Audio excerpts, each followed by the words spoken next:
Welcome back, everybody. Sarcasm Speaks, Jared and Bob here. I want to start out with this because I think it's just really funny. I saw it on the Roku News app when I was reading it earlier today. So they put out, daily stories, right? They're I talk about them enough. They're not a sponsor of the show, but they might as well be. I'll give them free ads all they want. Check out the Roku News. It used to be Roku Wave or whatever it is. Just search that on the App Store or Android, whatever, and you'll find it. Um, but this is funny to me. San Francisco just opened its first public restroom. Now, you might be saying, why do you think that's funny? Well, if you've been living under a rock, you wouldn't know that San Francisco has a massive homeless problem, which is also followed up by a public defecation problem, to the point where the San Francisco Department of Public Works created an app for residents of San Francisco to drop a pin on a location where there is human feces on the sidewalk so that said San Francisco DPW can come and clean it up. So it's not like a private company that was like, I'm going to create an app that tracks the shit on the streets in San Francisco. Nope, it was the San Francisco city government that did that. And again, I think we all know San Francisco is a shithole at this point, quite literally, because there's shit everywhere. And now they just announced they created their very first public restroom. Now, why is this newsworthy? Well, originally, this was announced in 2022. And when they announced it, do you want to gather a guess on the estimated cost of putting in this public restroom in the streets of San Francisco in 2022 when the original announcement was made? I want to say the ones they did in like Somerville or Cambridge. I want to guess that they were like 350 a piece. So if it's San Francisco, uh 750,000 a piece. That would be a bargain. It could be way up. 1.7 million. I was only off by a million. Yeah. $1.7 million was the projected cost to build this thing when they first announced it in 2022. Um, because of that, like I guess in city hall meetings or whatever they do in San Francisco and in the news and all kinds of stuff, it kind of was turned into a mockery, right? It's like place with shit on the street problem is going to spend $1.7 million to make a public restroom that no one will use. Um, so eventually they brought their construction costs down to $200,000. So that's probably right on par with what it cost in Somerville and Cambridge. I want to say those were like three and change. Yeah. But originally it was supposed to cost 1.7 million until there was outrage, which rightfully What were the so. fucking toilet seats made out of? Yeah. Fucking platinum? Yeah, I have no idea. Plutonium fucking sinks? um so they had like a whole thing. There was a celebration for this thing. And they said it was toilet themed, obviously, including a live jazz band that renamed itself American Standard for the day. So if you don't know, American Standard is a very popular brand of toilet and sink. They could have saved a bunch of money by not hiring a band. Yeah. Yep. They definitely could have done that, and not had a celebration. Like, why do you need like any sort of festivities to celebrate the opening of a public bathroom? Well, that's why your $200,000 bathroom costs 1.7. Yeah. Well, they brought it down to 200, but still kept the band. But you said a key word. You said construction costs 200,000.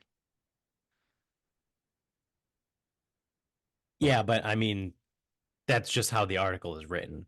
It said originally 1.7 million and now 200,000.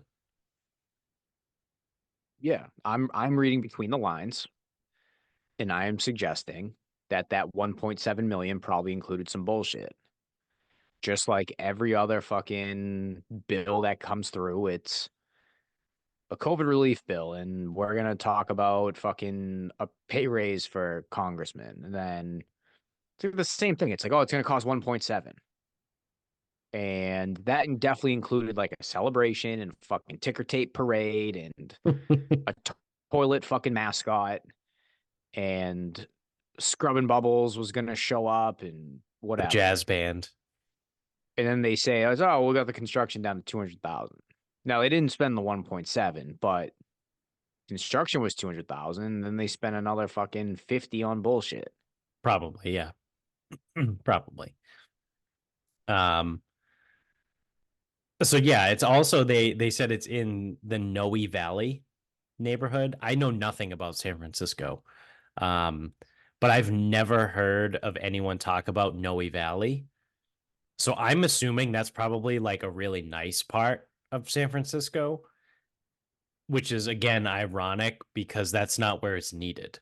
It's needed in like the Tenderloin, right? And like the downtown area. Why would you put it there? That doesn't make any sense. Yeah, all those homeless people that are just shitting in the street over there. That's the thing. Why would you use a bathroom if you just shit on the street? Yeah, I mean, what is the point of a public restroom anyway? Right? Like in the middle of the street. The whole area is a fucking public restroom. The whole state is a I public actually got that restroom. for free. Yeah.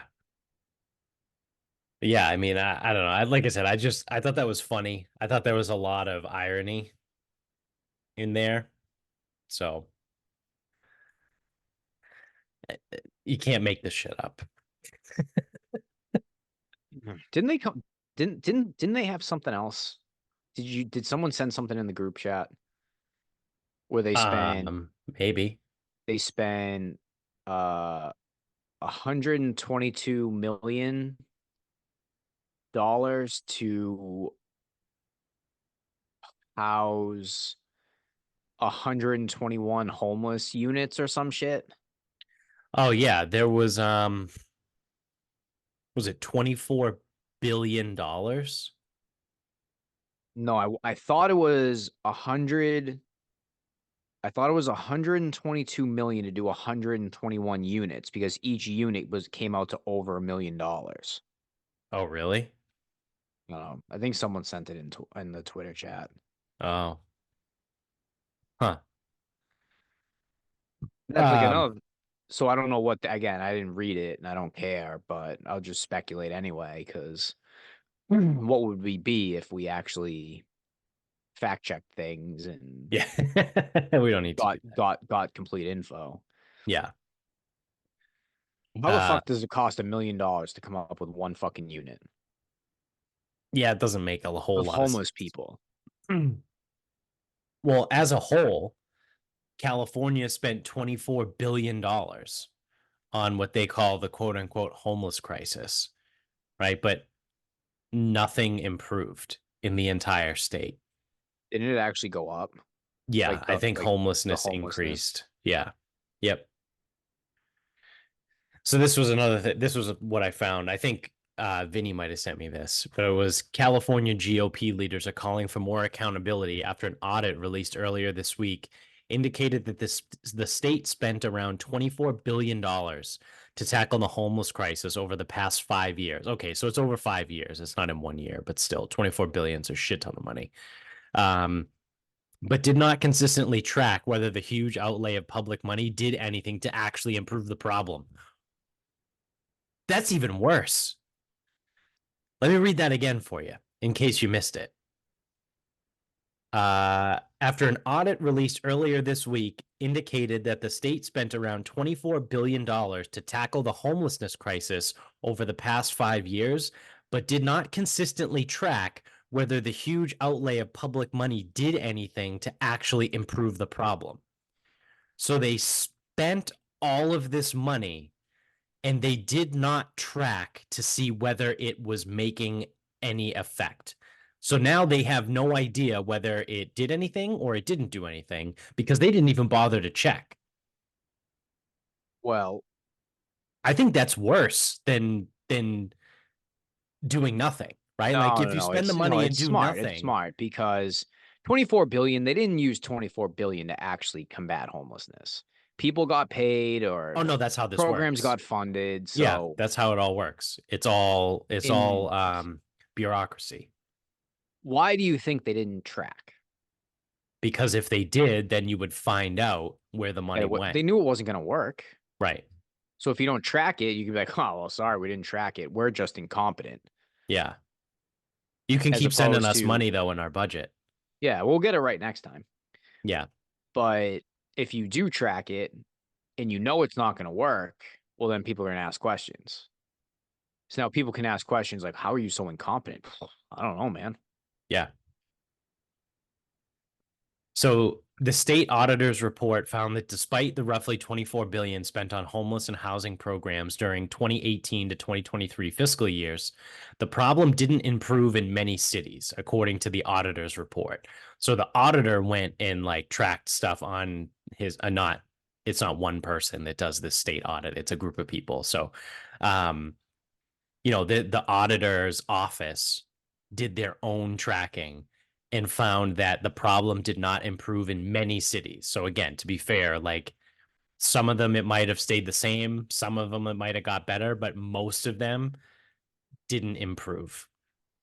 Among other things, the report found that the California Interagency Council on Homelessness, that sounds like a bullshit organization, which is responsible for coordinating agencies and allocating resources for the homelessness programs, stopped tracking whether the programs were working in 2021.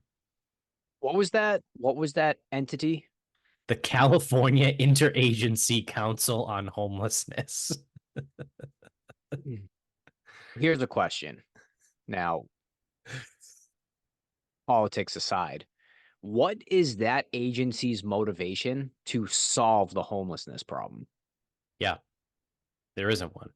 Their department ceases to exist if Right, they solve the homelessness problem. exactly. Yeah, this is a real thing. And so I know you probably don't know who this is, but Coleon Noir has talked about this multiple times. He's a lawyer. He's also like a really big gun rights advocate. Um, but he gets a lot of flack because he's black and people come after him and other black people come after him and call him all sorts of names and stuff because he's a conservative gun rights supporting lawyer. And I've listened to him on a couple different podcasts. He was just on the Chris Williamson, the Modern Wisdom podcast not too long ago.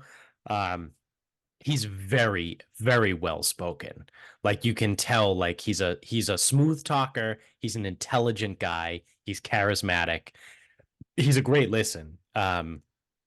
But he had said this, I think, on a Rogan episode like a couple of years ago, exactly what you had said. And he's been saying it ever since. He goes, what is the incentive for these programs to actually solve the homelessness crisis? And he said, like verbatim, what you just said. If they solve the crisis, their department ceases to exist. So there is no incentive by creating this agency and filling it with full-time staffers.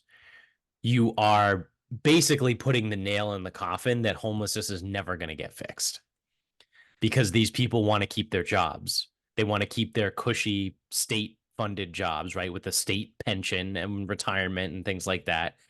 And they don't want to go away. And if they solve homelessness, then all that goes away.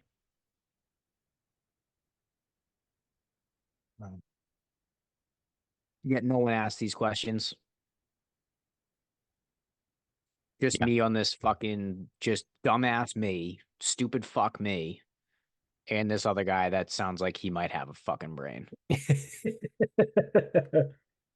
We're the only two people questioning this. Well, now the California State Audit Office is questioning it. I mean, there's still a way to slime ball your way through that. Yeah. Because again, you need your agency to survive. So if there is no homelessness, then you don't survive. Oh, well, we'll try these outreach programs, but we'll require them to be sober. And it's like, okay, yeah, sure. Yeah. That, Yeah. yeah, because that's worked, you know, nowhere.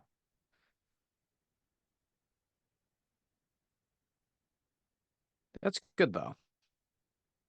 Yeah, it's solid. Oh, by the way, the California Interagency on whatever homelessness also failed to collect and evaluate outcome data for these programs due to the lack of a consistent methodology. I actually don't even blame them for lack of collecting data because there probably wasn't any. So they didn't have a consistent collecting method so this is for the period from 2018 to 2023, right? The last 5 fiscal years. So from 2018 to 2021, they didn't collect the data consistently. And then in 2021, they just said, yeah, fuck it. We're just going to stop collecting altogether. So the data that they did have from 2018 to 2021 isn't even valid because there's no consistency between any of it. That's pretty Yeah, good. I mean, I actually applaud them. That's a new way to just waste money and Yeah, time. I actually applaud that because their agency is such a sham that it shouldn't exist. Yeah. It's being allowed to operate with like no institutional control here. Like it's like wearing tuxedos to the job interview for a fucking janitor. You're making a mockery of it. I get it. Yeah. They are fucking laughing in your face. That's how I'm interpreting this. Yeah. Yeah. Cause that's just money quite literally just burnt up and thrown away, right? Because somebody between 2018 and 2021 got paid to collect that data, right? Whether inconsistently, Many. right? Whether it was their full-time job or just part of their actual job description, whatever, it doesn't matter.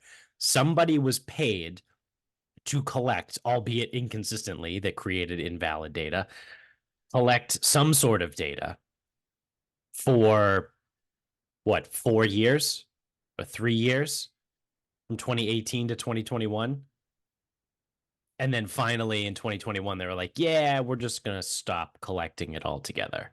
So for 3 out of those 5 years, somebody got paid to basically bullshit collect stuff that isn't even usable.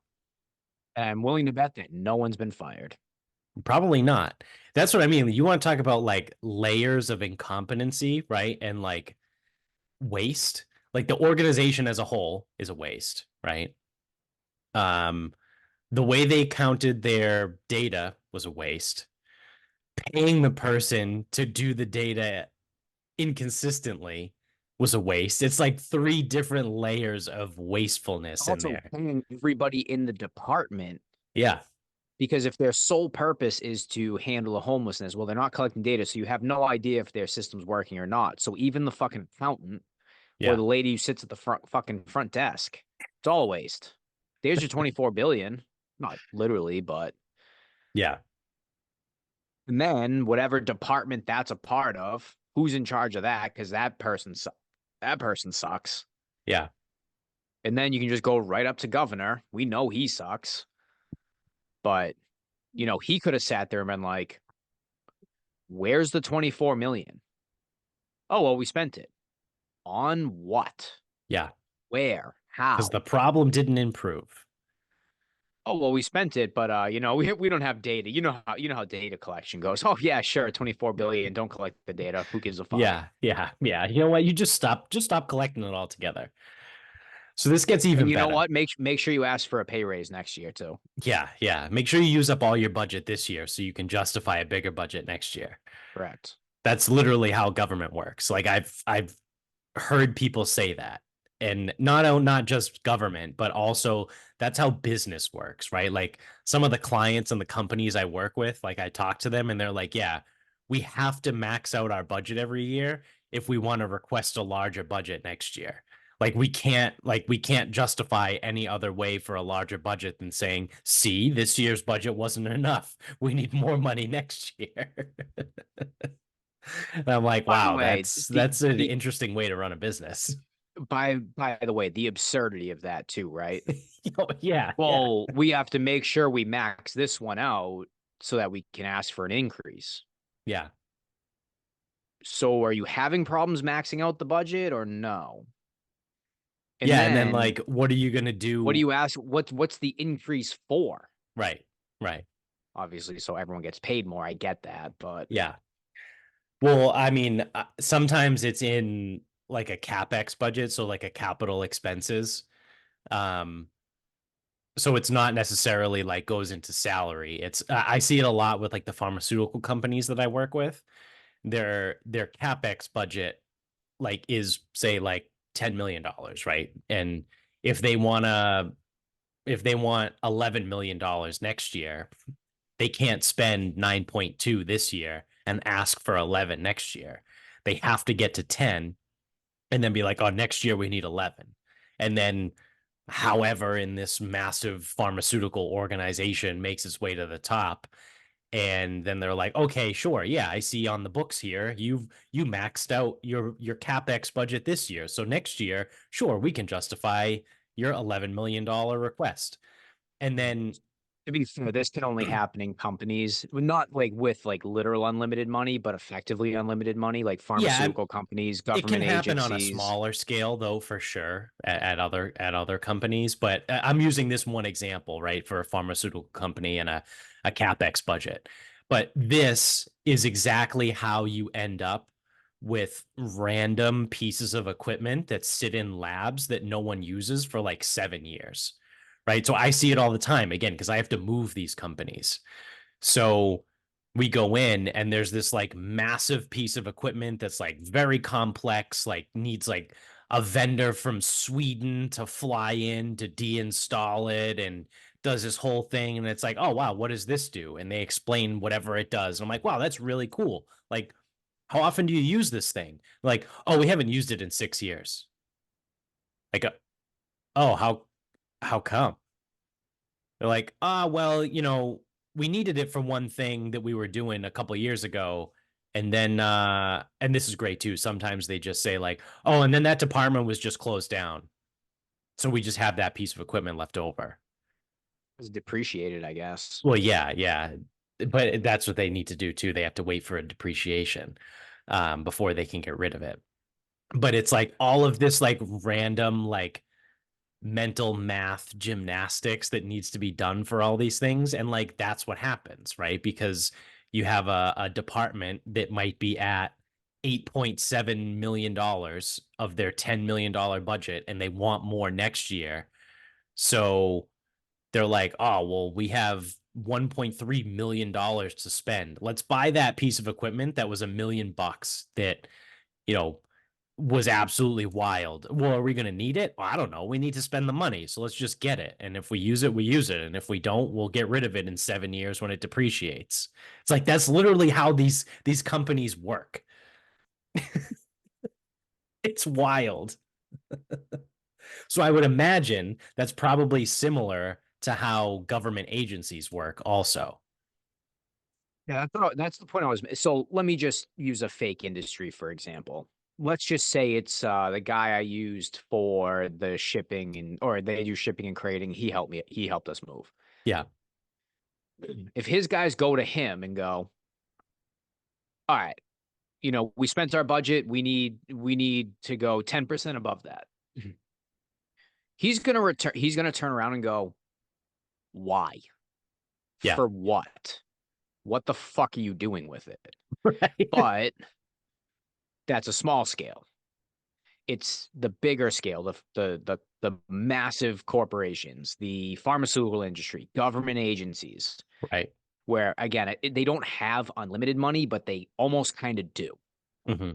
Like pharmaceutical companies, yes, they don't have unlimited cash, but if they play their cards right, they ain't going fucking starving. Like Yeah, I mean, if they what know what the fuck was they're doing, Pfizer made? forget it. Was That it was stupid. like $40 billion just off the vaccine?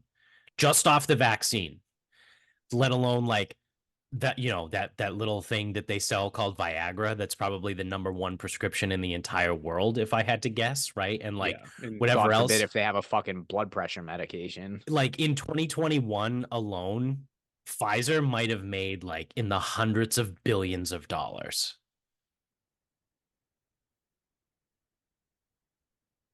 So They fit the bill. Government agencies fit the bill. And then like, yeah, I mean like a massive like bank or a massive financial institution. right, like a Yeah. JP Morgan Chase, or Yeah. like one of Whatever. those. Yeah. American Express. Like, Yeah, yeah, yeah. MasterCard, Visa, like but that's those. that's what I mean is like we're not talking regular. I mean, like Right, all these things that we're talking about are publicly traded. right. Um Again, like so much corporate bullshit where it's like if they ask for a budget increase and they check the boxes on supported documentation, effectively it just gets approved. Yeah. Whereas on the smaller scale, because I'm an even smaller scale than my other guy that I was using as an example, I didn't even want to buy a whiteboard today for $50. Like that's what we're talking about here. Yeah. Yeah. Like the way I see it is, oh, you max your budget this year. Well, it can't be that much shit to buy next year. All right, cool. You need half the budget next year then. Yeah, I mean, then I'm fucking slashing that shit. Fuck Yeah. you doing maxing your budget out? The fuck is that? Yeah, well, I need more. You fucking out of your mind? Yeah, sure. You can. Yeah, sure. You bring me 25K in revenue, and I'll fucking increase your budget by three. uh That's how math works in the real world. right. Right. Yeah, so it's just kind of nuts. But so back to the Cal IHC. Um So this is I read this and I was like, this is pretty good. So despite the audit's findings, Cal IHC said it has made improvements in data collection after AB 977 took effect on January 1, 2023. The law requires that grantees of state-funded homelessness programs enter specific data elements related to individuals and families into their local homeless management information system, which is a HMIS. Another So, product that doesn't need to exist. If yes. less there, like that's another one. Yeah. What is that software's incentive to be as efficient as possible? But I love this claim. So the Cal IHC has said it made improvements in its data collection after Bill 977 took effect on January 1, 2023. Well, you weren't collecting any data at all. And I know I'm not a mathematician, but I know you can't divide anything by zero, right? But like, I know you get an error. However, when you're doing nothing to collect data, and now the law tells you need to collect something, I would also agree with you that you're probably doing a much better job. Like you have improved in your data collection because you were not collecting any at all before. Like what kind of claim is that? Like, oh no, we've made vast improvements in our data collection since Bill 977 took place on January 1. Well, yeah, man, for 2 years you didn't collect any data. So like even if you walk around and just collect data on like the hair color of the homeless people, like that's more than you did for 2 years. And then like you said, enter it into the HMIS, another a homelessness management information system that just doesn't need to exist. Because then you have people, Since you it have to does, the employ problem. people to Well, manage someone that. developed that software. Right, right. And someone needs to manage it. Yeah, so you got people working on it. Someone developed it. All the R&D that went into developing it, you don't want to lose out on all the money there. Yep. Got to keep that running. Yeah. And then So, classic government. The last thing here is the Cal IHC shifted blame to local governments, saying these municipalities must be held more accountable. Imagine that, as they are the ones primary responsible for implementing these programs and collecting data on outcomes that the state can use to evaluate program effectiveness. So imagine that, the balls on these people. This Cal IHC just ceased to collect data for 2 years. And now they're saying, well, it's the local municipalities' fault because they need my, to collect the data. not my fault. Yeah. I'll give that agency a PhD in excuse making. It's like Not my fault, guy. the local municipalities are the ones primarily responsible for implementing these programs and collecting data on outcomes. So then what were you doing between 2018 and 2021 when you were collecting data? Was it not the responsibility of the municipalities then? God, This is brutal. it's unbelievable. $24 billion. I hope everyone in California enjoys their like 50% tax rate that they're at. Well, they're fucking earning it. That's for damn sure. Yeah, for sure. And this is just one program. This is just one homelessness program. There's probably others, right? Other homelessness programs. And then there's for sure other government entities and organizations in that state that don't need to exist that are just as useless as this homelessness program.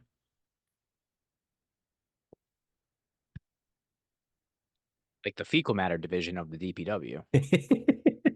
Yeah, that likes to create public toilets in San Well, right. Francisco. What are those 10 employees going to do if the fucking homeless people stop shitting on the sidewalk? Yeah. Yeah, so that's why you got to put the public restroom in the nice part of San Francisco. Look, see, we have public restrooms now, so homeless people can use them. Yeah, but there's no homeless people where you put them. Why is it behind a gate and a wall? Yeah.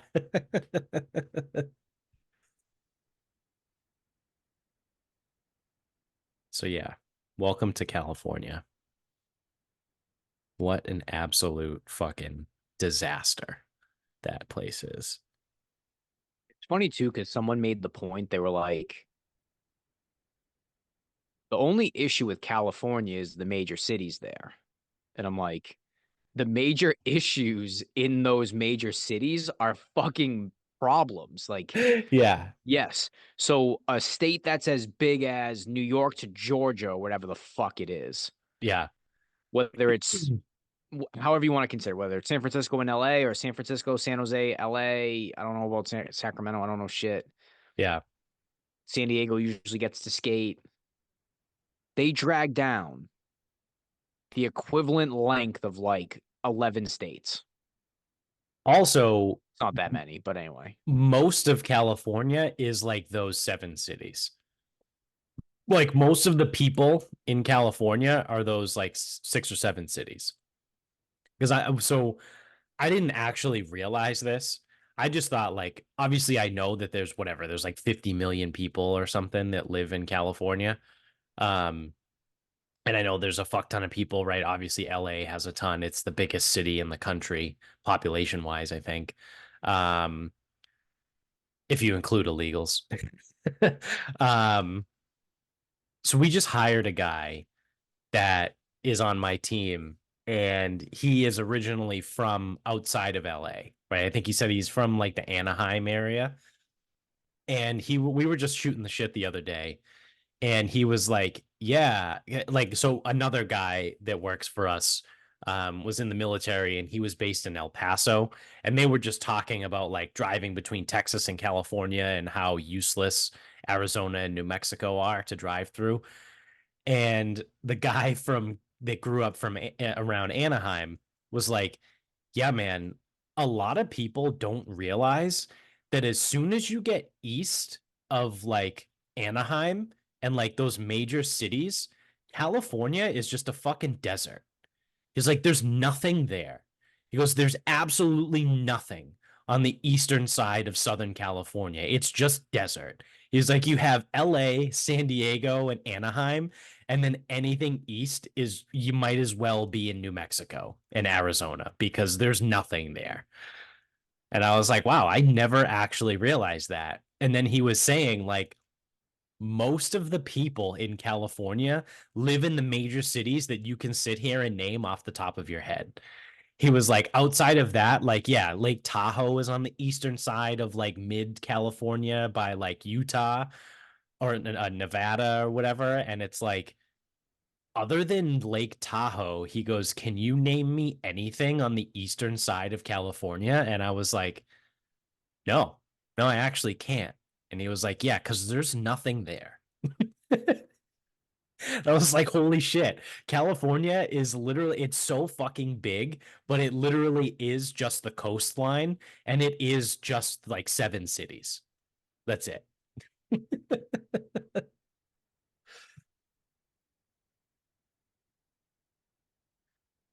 Yeah. So it's like one of those empty promises. So, oh, well, it's, it's really just the cities that like drag you down. Yeah. Well, dude, I drove from fucking Carmel to Big Sur and there was nothing on the way. And there was nothing when we got there. Yeah. And it looked like, now you can only see so far, and it looked like there was a whole lot of nothing the rest of the way, too. I feel like 5 hours to LA and there was just going to be nothing on the way. Coastline and fucking mountains. Yeah. Basically. And that's on the West Coast. Yeah, that's a good point. That's not even inland.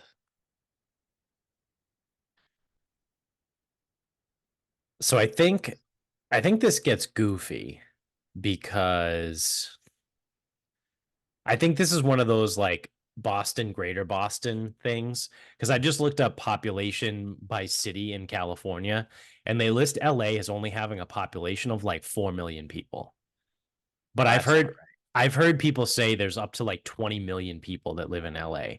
But I feel like we're in one of those situations where like what defines LA versus like what people call LA, right? So like if LA if there's things like, and I'm just going to name random things and I might sound like an idiot but whatever, because I know there's like Burbank, right? And like Beverly the Hills, West and Beverly Hollywood. Hills, right? Like is that technically not LA, right? But like when people say LA, they think of all of that as one, kind of like in Boston, right? Like Alston, Brighton, Brookline technically is not part of Boston.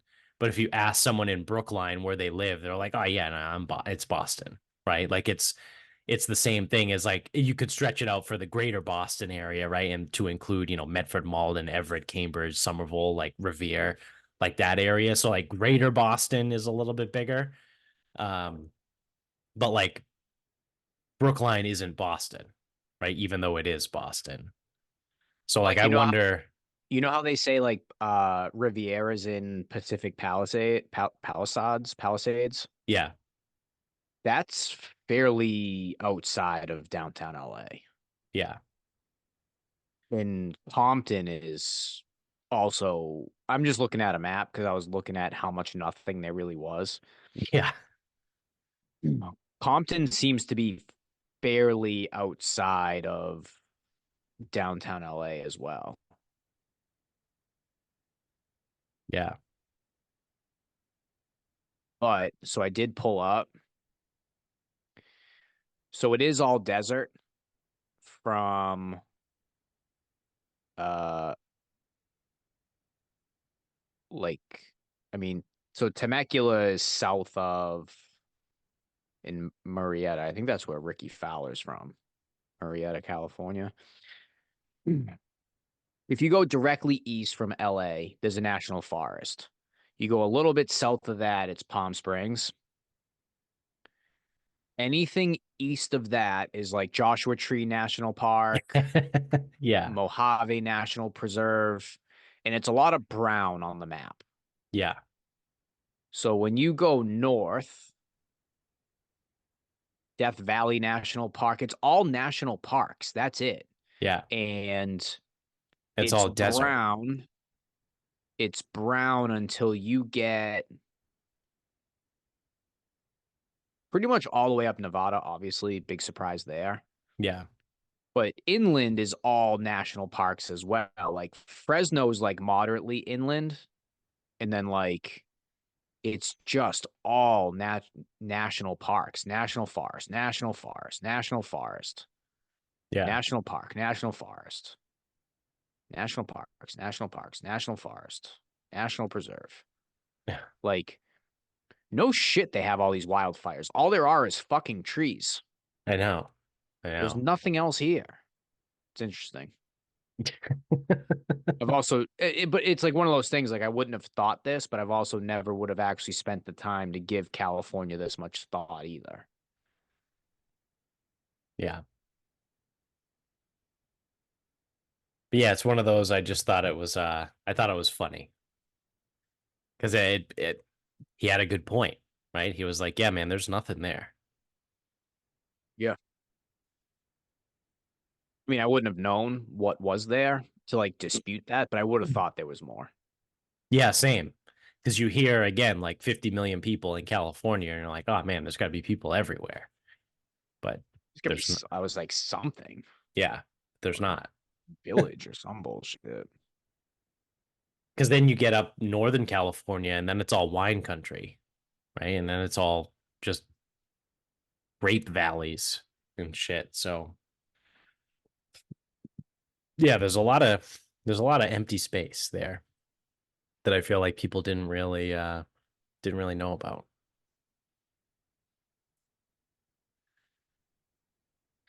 Let's see what else we got going on. Anything? You want to wrap this up? Are we at that time? We can It's wrap kind of this up. been I mean, yeah, kind of mine, been this time. I don't know how quick mine's gonna be anyway.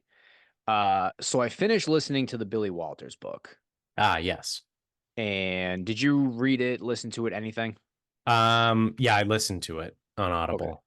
Okay. So there might be some spoilers. So if you're like dead set on hearing it, hearing the book, you might not want to listen or do listen. I don't really know, whatever. Because you'd have to. Because the thing with him is like everything about him is kind of an open book. Yeah. Oh no, I haven't read it yet. I've listened to him on he was on the Joe Rogan podcast, so I Yeah, haven't read his book. you sent that to me. Yeah, I have the book. I bought it, but I haven't read it yet. Okay. So that's the thing with him is the the stories about him, or I guess his reputation is known. He's a fucking degenerate. Now, he's probably one of the most successful sports bettors ever, but he's a fucking degenerate at heart. And he went to jail for insider trading. Like, that's what his story is. So the book just gives detail and expands upon that stuff. Right. Um, so it's funny because as someone that appreciates a degenerate lifestyle, I even found myself with the book also just like I was actually found myself getting annoyed at how many times this guy just fucking blew his load. Like now admittedly, he was a gambling addict and he was a fucking drunk. I forget when he gave up drinking. But it was like every time in the book that like things started to get like okay, it's like he would just fucking bust out again. It's like how? Yeah. How do you keep doing this? I just don't get it. I like it became frustrating at a point. Yeah. And then it's like I listened to it over like a long time. That probably wasn't smart because then I'm like, then all of a sudden he was successful. And I'm like, wait a minute, how the fuck did this happen? Like, when was the transition? Like, how did he fucking figure this out? So that would be something. I'm not going to listen to it again, but that would be something to try to like fucking keep an eye for when you do read it.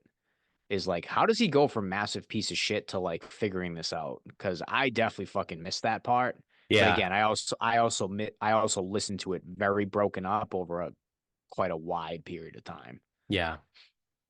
Um, but the book is also it's also strange because he gives like some of his like handicapping tips for football like right in the middle. And it's like very technical math and very technical like handicapping.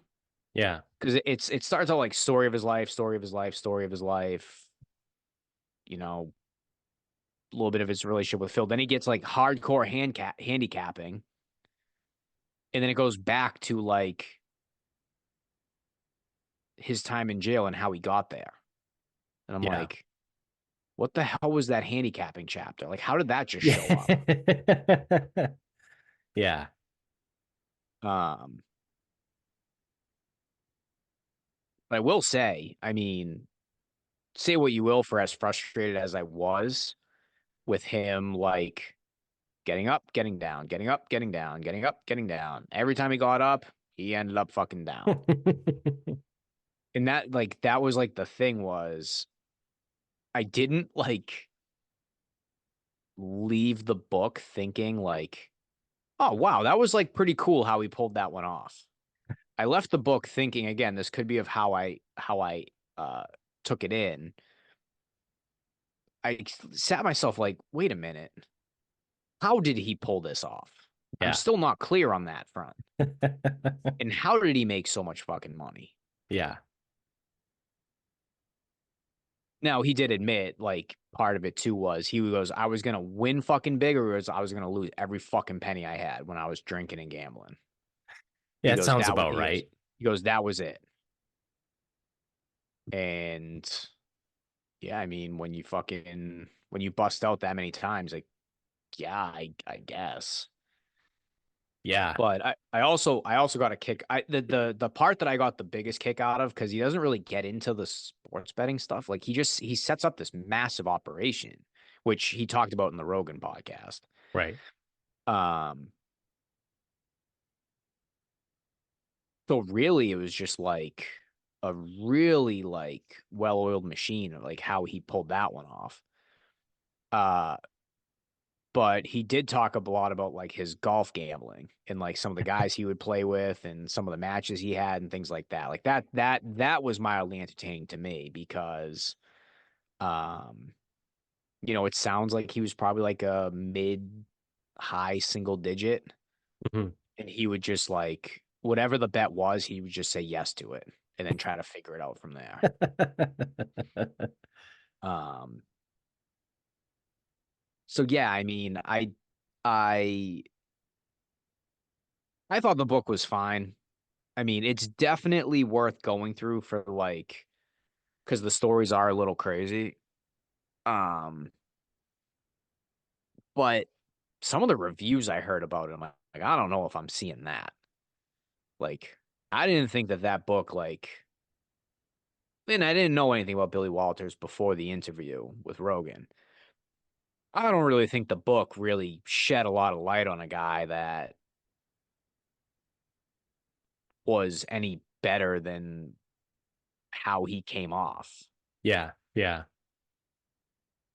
And I know it's like usually gambling gets like a bad rap. Like he actually wasn't doing anything illegal, like most of the time. Right. So it did seem like a little bit like almost like, well, what is the story here? And Yeah. that's the thing is like even now it's like I still don't know. Yeah. It's just a guy that had a crazy life and is a gambler. Yeah. Those two things kind of go hand in hand, though, when you're a professional gambler. Yeah. But again, it's like he set up this operation that was like so fucking crazy that it's like, well, I mean, if you got like crazy data scientists and whatever, Right. some of the computer group stuff was interesting. That was like late 70s. He gets into that. Like cuz that would be like the first of like what would be like a syndicate. Hmm. Um that was fairly cool, but Yeah, I definitely left the book like not really thinking that this guy was any more impressive Yeah. than he should be or shouldn't be. So I don't know. I don't know on that one. And now he's like super old. You can tell he's fallen in at this point. So Yeah, I mean, I think that's probably been the motivation behind him wanting to like write the book and get everything out there is because he's old and he yeah, and knows. I think what he's trying to do is just so the book, in my opinion, the book served the purpose of that he's explaining his side of the story Yeah, because everyone's gonna think that he's a fucking insider. He's an insider trading guy, and he broke the law, and all this time he was a illegal, degenerate gambler, piece of shit, whatever. right, And that's not really it. right. Now he had a tough start to his life, but Yeah. um, the other things that my first immediate thing was he's from Kentucky, and boy, is he from fucking Kentucky. Like, I forget all the details, but I think his mother had him when she was like 16 and she might have been married at the time. And her mother, I mean, his mother might have been a sibling of fucking somebody. And it was like all this Kentucky stuff. Like, it might have been like a second cousin or a first cousin. I don't fucking know. Yeah. And it's like, Hmm. oh, everything they said about Kentucky is fucking true. Yeah. Because then, like, he got married at like 17 or some shit, divorced by like 19. But, dude, by the time he was like 23, he was like married twice, divorced twice, and had like 4 kids or some shit. Yeah, that does seem very Kentucky. Yeah. And it's like, again, there was some level of like incestual, I guess, not allegations, but like allusions to incest Yeah. with like his mother or something. I believe. Um, yeah, and then like it's just a mess. It really was. The opening of the book is just a fucking it's a fucking ride. Well, it's sitting on my bookshelf, so I'll have to dust it off at some point and try and read it with all that time I have.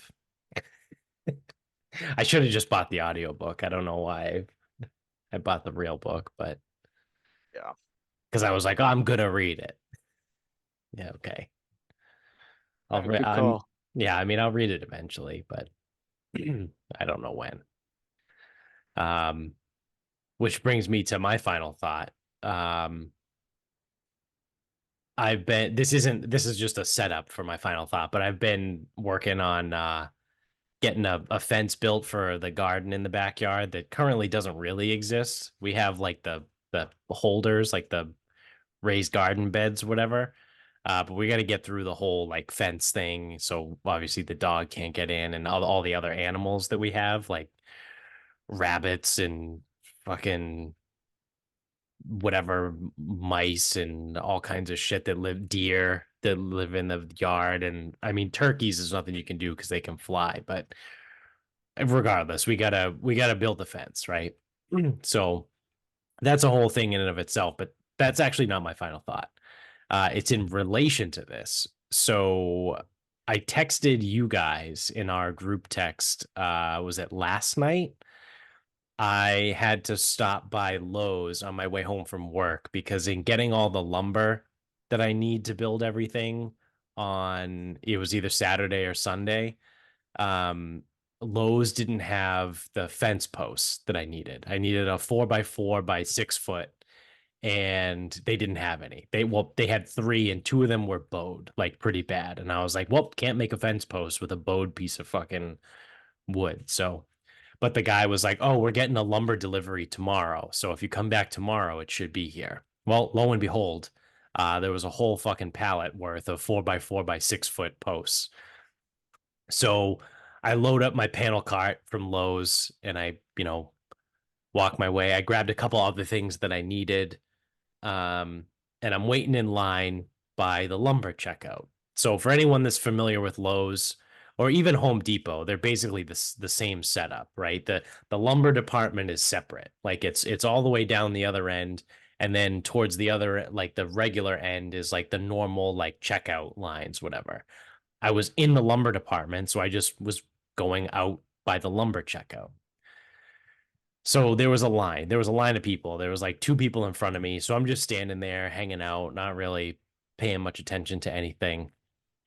And all of a sudden, these three characters, and when I say characters, I mean characters, walked into Lowe's. And this my Lowe's is and this could be more most Lowe's is there's like whatever 2 or 3 aisles of lumber that goes from the front all the way to the back, but then along the wall, right, so technically the last aisle or the first aisle, whatever you want to call it, has all the stuff for cement, right? There's any kind of dusted cement you want, like mix whatever cement alternative, wrought iron, whatever, anything you need, right? That's the aisle it's going to be in. So I'm standing in line and these three characters walk in. Now I stereotyped and profiled the shit out of them, so keep that in mind when I give you the description here. So all three of them were wearing full sweatsuits, like old school, like champion sweatsuits, right? And they were monochrome. So there was one dude in a black sweatshirt, black sweatpants, and I think the other two well, one was in like a dark gray sweatsuit, and the other one was like a light gray sweatsuit. So you had all the all the colors of gray and black sweatsuits that you could have. There's one dude who was huge. Like he had to be at least 6'4", 260, 270, big dude, big black guy. And he had a limp. He had like a pronounced limp when he was walking. So he's coming in. The other two guys are two short, fat white guys. Um, like, you know, the three of these guys walking in together, right? And I think one of them is pushing a carriage, and they walk right in. They don't look anywhere. They go immediately down the cement aisle. And I'm standing there just laughing to myself, being like, holy shit. So this is not the clientele that you would imagine seeing at a Lowe's, right? There's three of these guys together. They look kind of out of sorts, like they don't belong. They're dressed as like very stereotypical, like sweatsuits. Two of the guys had flat brimmed hats on. There's one dude who's wearing a pair of Jordans, right? Again, stereotyping, profiling, whatever. But this is how things go when you're standing in line at a Lowe's checkout. And they just knew exactly where they were going down the cement aisle. So I texted you guys in our group and I go, holy shit. I think I just witnessed a bunch of guys coming in to buy cement to give someone cement shoes or like bury someone in the ground and cover them in cement or something like that. Because like these, if we weren't in a Lowe's, right? If we were just on the street and I took a picture of these three guys together and I said, what do you think they do? One of the top things that someone would probably guess was like some sort of like mob related activity, gang related activity, whatever it might be, right? Um, and they were all probably in their 40s, maybe 50s, right? Like they were older guys too. So like those are kind of the guys that are left with mob ties, right? Like there's no like 22-year-olds running around that working for the mob anymore. They just kind of don't exist. One, because they're kind of pussies, and two, because like the younger generation probably does things online and shit, right? Like they do like cybercrime or whatever they do. Um, so yeah, I was like, wow, I think I just witnessed people getting ready to fuck someone up with cement one way or another. I feel like you wouldn't go to Lowe's if you were gonna give someone cement shoes. Where Too would many you go? cameras. Well, you need to go. You need somewhere off the grid. Too many cameras. Too obvious. Obviously, they stick out like a sore thumb. Unless they're the mules or the beards. Yeah, I mean, they also could be from Rhode Island, right? Or Connecticut, right? And they just drove all the way over here to do whatever they're going to do. Or maybe they're from New Hampshire or north of Boston, like wherever, you know what I mean? Like they could be from anywhere and they just decided to go to the Lowe's in North Attleboro, probably paying cash for whatever, right? Like it's so far away from wherever they're going to, like, I can't imagine they were going to whack someone in Plainville, right? Like that would be really dumb to go to the North Attleboro Lowe's. Um, if you're doing a job in Plainville or anywhere around here. So they could be from really far away that they just decided on a whim, like that's the one we're going to go to. Again, I Seems wasn't in line long enough to see the what they got, but seems too easy. yeah, I mean, sometimes you don't need to make things more complicated than they have to be. Maybe their driveways. Maybe their sidewalks cracked. Maybe. Not gonna buy tech pants just to fucking fix a sidewalk once. Yeah, who knows, right? Could have been anything. I mean, I would say the probability is that it was something totally random, but just the way the situation presented itself was like, oh wow, these guys are definitely here for something. And it wasn't like you know what I mean? And that's what I'm getting at is like the people that you know don't frequent Lowe's or like don't really belong there. They kind of do that thing where they walk into Lowe's and they're Yeah,